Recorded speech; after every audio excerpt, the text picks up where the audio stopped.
اعوذ باللہ من الشیطان الرجیم، بسم اللہ الرحمن الرحیم۔ اردو ادب میں آج کا جو ہمارا ٹاپک ہے وہ عوامی شاعر نذیر اکبر آبادی ہے۔ نذیر اکبر آبادی کی ولادت یعنی پیدائش 1735 عیسوی اور وفات 1830 عیسوی میں ہوئی تھی۔ نذیر اکبر آبادی کا اصل نام ولی محمد تھا۔ وہ دلی میں پیدا ہوئے۔ ان کے والد کا نام سید محمد فاروق تھا۔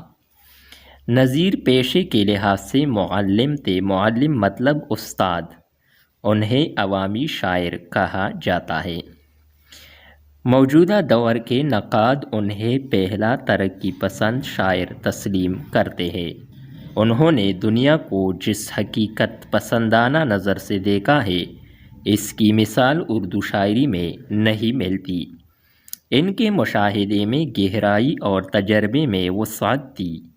ان کی شاعری اس دور کی سیاسی افراتفری، معاشی بدحالی، اخلاقی اقدار کی بے قدری اور لوگوں کی ذہنی پریشانیوں کی آئینہ دار ہے۔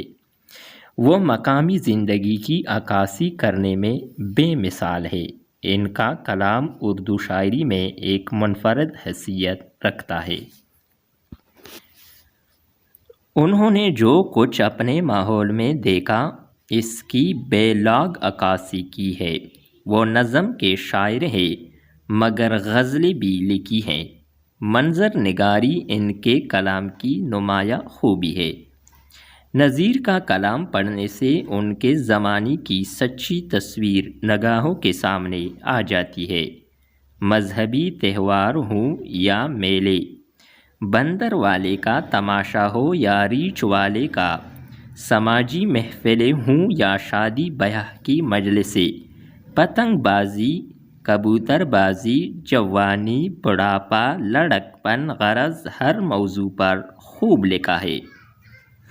نذیر سے پہلے اردو شاعری مجازی محبوب کے حسن و جمال ہی کا طواف کرتی تھی، مگر نذیر نے اس روایت کو توڑ کر عوامی زندگی کو اپنی شاعری کا موضوع بنایا۔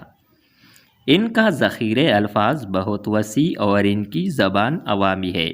اور یہ بھی یاد رکھو کہ نذیر اکبر آبادی کے بارے میں کہا جا رہا ہے کہ ان کے پاس ذخیرہ الفاظ تمام شعراء سے زیادہ تھے۔